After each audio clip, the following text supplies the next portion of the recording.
आप देख रहे हैं एसडीएम न्यूज़। मैं हूं रियाज अंसारी। इस वक्त मैं महानगर पालिका पर मौजूद हूं और आप देख सकते हैं समता नगर में एक टावर का मसले को लेकर यहाँ पर कुछ लोग पोजीशन पर बैठे हैं और इसमें कुछ एमआईएम के कार्यकर्ता नजर आ रहे हैं। चलिए विस्तार से पूरी जानकारी लेते हैं कि पूरा प्रकरण क्या है, पूरी मांग क्या है। सर, आज पूरे प्रकरण के बारे में विस्तार से जानकारी दें आप। देखिए, वार्ड नंबर 67 और प्रभाग क्रमांक 24 समता नगर कोटला कॉलोनी, इस वार्ड के अंदर शेख जाकिर शेख नूर, शेख नासिर शेख नूर, ये दोनों में से एक के नाम पर एक बिल्डिंग है। उस बिल्डिंग के ऊपर जो है तो किसी मोबाइल कंपनी का टावर लगाया गया है और उस टावर के विरोध पूरे मोहल्ले ने किया है। लेकिन कुछ कारण कुछ लोग आज भी यहाँ तक पहुँचे नहीं, इंशाल्लाह सब यहाँ पर पहुँचेंगे। लेकिन सभी लोगों का जो विरोध है कि ये टावर यहाँ से हटना चाहिए, क्योंकि टावर से आप सब लोग जानते हैं और सरकार भी जानती है कि इससे जो है तो समाज में जो है तो बीमारियाँ, साइड इफ़ेक्ट है इससे, जिससे कैंसर जैसी बीमारियाँ, जिससे अपाहिज जैसे बच्चे पैदा होते हैं। लेकिन जो है तो समाज का इसके तरफ ध्यान नहीं है और समाज के कुछ दलालों ने कुछ पैसे लेकर मैनेज होकर जो है तो टावर की आवाज़ को दबा लिया जाता है। तो हम इसी आवाज़ को लेकर आज महानगर पालिका के सामने बैठे हैं कि हमने कहा है कि अगर हमारा एरिया जो है समता नगर, ये स्लम एरिया है और जो टावर का जो जीआर है उसके अंदर ये है शब्दों में लिखा हुआ है कि वो एरिया स्लम नहीं होना चाहिए, आजू बाजू का उसको जो है तो एनओसी चाहिए। तो जबकि रात में अंधेरे के अंदर ये टावर लगा है, किसी को मालूम ही नहीं रातों रात कब टावर लग गया है और सब महल्ले का विरोध होने के बाद में आज मुझे महल्ले के खातिर अपने आप को जोखिम में डालकर मैंने अमरण उपोषण किया है। और मैं प्रशासन को इस मीडिया के माध्यम से कहना चाहता हूं कि मैं नज़ीरुद्दीन फारूकी, आप मुझे जानते हैं, इससे पहले इस झाड़ की टहनी पर जाकर बैठा था मैं, और मैं ज़्यादा टाइम नहीं दूंगा क्योंकि मैं टाइम पास वाला कार्यकर्ता नहीं हूं।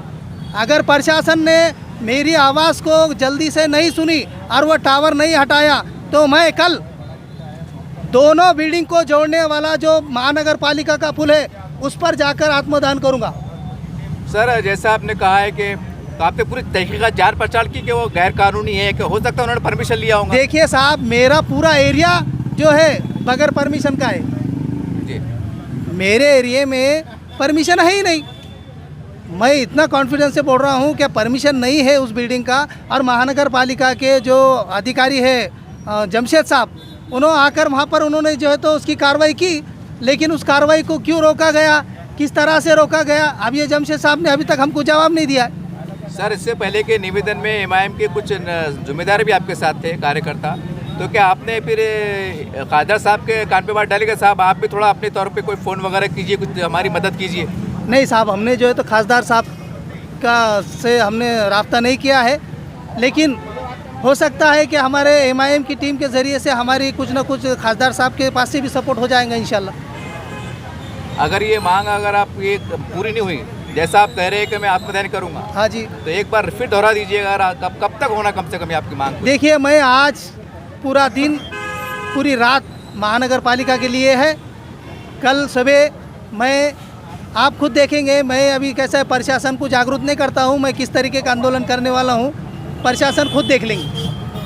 सर, हमने इससे पहले देखा कि आप झाड़ पे चढ़े थे और इत्तेफाक से वो न्यूज़ हमारे चैनल पे भी थी और एक शोले फिल्म में मशहूर एक सीन है कि धर्मेंद्र जी जो है तो हेमा मालिनी को पाने के लिए टाँकी पर चढ़ जाते हैं। जी जी। तो अब यहाँ टाँकी तो है ही नहीं, तो ये सही चढ़ने वाले हैं या कुछ तो भी ऐसा? देखिए, मैं इससे पहले भी सही चढ़ा था, ये इन्होंने मुझे सैंक्शन लेटर दिया इसलिए मैं नीचे आया था, नहीं तो मैं कोई एक्टिंग करने के लिए ऊपर तो गया नहीं था। और मैं एक्टिंग वाला कार्यकर्ता, एक समाज सेवक हूँ, जो मैं ईमानदारी से और बिना दबदबाव में काम करता हूँ। सर, समाज में कुछ ऐसी चर्चा चलती है कि जब इस प्रकरण की जब प्रकरण उठते हैं तो बहुत से लोगों में चर्चा से माइंड में बात बनती है कि कुछ पैसों का मामला होगा, कुछ पैसे की सेटिंग होंगी, ऐसी भी चर्चाएं भी होती हैं। तो ऐसे लोगों को जवाब क्या देंगे आप? देखिए, मैं ऐसे लोगों से कहना चाहता हूँ कि मैंने इससे पहले का एक आंदोलन छेड़ा था अंसार कॉलोनी पड़ेगांव का रास्ते का जी। आज अंसार कॉलोनी पड़ेगांव का जो तो 80 करोड़ रुपए का काम मेरे ही नेतृत्व में पास हुआ है और वो काम चालू भी हो गया है। तो आप अंसार कॉलोनी के लोगों से जाके पूछिए कि अटल समाज सेवा फारूकी नज़ीरुद्दीन का काम कैसा है। मैं आपको आपकी मीडिया पे बड़ाई नहीं करता हूँ। सर आप एक बोलिए, अब एमआईएम के साथ नजर आ रहे हैं, क्या ऐसा नहीं कि आने वाले 2 महीने के बाद चुनाव की सरगर्मी शुरू होने वाली है और आप एमआईएम से जुड़ के कहीं एमआईएम के टिकट के चक्कर में तो नहीं आप? देखिए एक बात मैं आपको आज तफसीलन एक बात बता ही देता हूँ आपको कि देखिए एमआईएम के लिए मेरे भी दिल में बहुत सारी गलतफहमियाँ थी, लेकिन मैं आपको वाज़े तौर पे बताना चाहता हूँ कि भाजपा सेना हो जो भी जितने भी राजकीय पक्ष है, सब अपनी अपनी तरह अपनी अपनी समाज की रोटियां सेक रही है। जी बराबर जी। है, हम तो समाज सेवक है, हमको तो किसी पार्टी का कोई लेना देना नहीं है। लेकिन भाई एक मुस्लिम आवाज़ उठाने के लिए अगर एमआईएम सामने आई है तो मैं क्यों उसका विरोध करूं?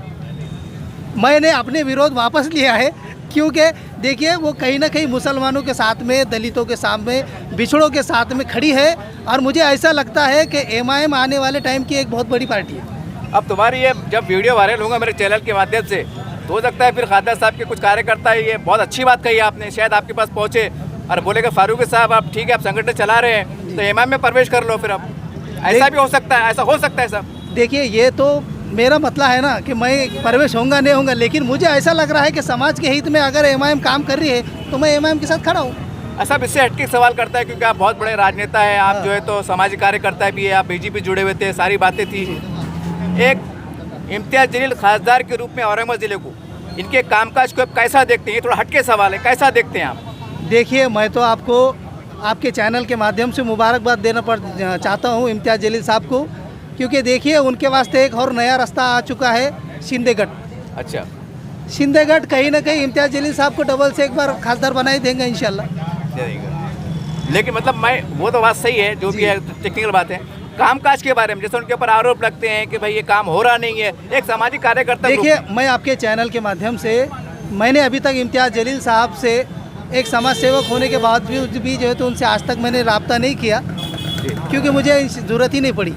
लेकिन मैं इम्तियाज जलील साहब से आपके चैनल के माध्यम से एक बात कहना चाहता हूँ कि देखिए वक्फ बोर्ड की जो प्रॉपर्टी है ये सिर्फ़ और सिर्फ मुसलमानों की है, और ये मुसलमानों, वो गयूर मुसलमान जिन्होंने आने वाले अपने कमज़ोर मुसलमान भाइयों के लिए वो ज़मीनात दे कर गए हैं। तो मैं इम्तियाज जलील साहब से कहना चाहता हूँ कि शहर में कितने एकड़ ज़मीन पड़ी है वक्फ बोर्ड की जो चोरों के हाथ में है। तो मैं इम्तियाज जलील साहब से कहना चाहता हूँ कि सिर्फ आवाज़ लगाकर हट जाओ मत, आप एक ऐसी आवाज़ उठाओ और उन गोर गरीबों को उस जगह पर बिठाने का काम करो। यही मैं आपके चैनल के माध्यम से इम्तियाज जलील साहब को कहना चाहता हूँ। सब औरंगाबाद शहर में वक्फ की ज़मीन कभी कभी क्या होता है, बहुत से लोग बोलते हैं ज़मीन कहाँ है, हमारे से भी लोग बोलते हैं अंजड़ साहब ज़मीन बताइए आप क्योंकि आप उसके डीप में गए, वक्फ बोर्ड के अपने गए पर चक्कर काटे, तो औरंगाबाद में ऐसी कोई ज़मीनात है क्या वहाँ पर गरीब मुसलमान बसा सकते हैं? देखिए मेरे पास में अगर इम्तियाज जलील साहब को अगर ज़मीनात मालूम नहीं होंगे तो मेरे कहने अभी तुरंत एक 39 एकड़ ज़मीन ऐसी है पूरे औरंगाबाद शहर में जिसके डॉक्यूमेंट में अगर इम्तियाज जलील साहब मुझसे मांगते हैं तो मैं उनको 39 एकड़ ज़मीन के डॉक्यूमेंट उनके हाथ में रख दूंगा। इसी तरह से इन्होंने बातों बातों में औरंगाबाद ज़िले के खासदार इम्तियाज जलील साहब के ऊपर अपना विश्वास जताया है और उन्होंने खुद स्वयं कहा है कि हम उनके काम से संतुष्ट हैं और वो अगर आवाज़ देते हैं तो उनके साथ जाने को तैयार है। इसी तरह से इस आंदोलन के अंदर जो बैठे धरने के ऊपर एक बातों तो में एक बहुत इशारा था उन्होंने किया है कि वक्फ बोर्ड की 39 एकड़ ज़मीन आज औरंगाबाद शहर में मौजूद है और हमारा खुद का सर्वे भी है और कई लोग, सैकड़ों की संख्या में लोग, मुस्लिम समाज जो गरीब दबा कुचला है, उनके बीच में हम घूमते हैं, उनके ज़िम्मेदारों से मिलते हैं, कार्यकर्ताओं से मिलते हैं।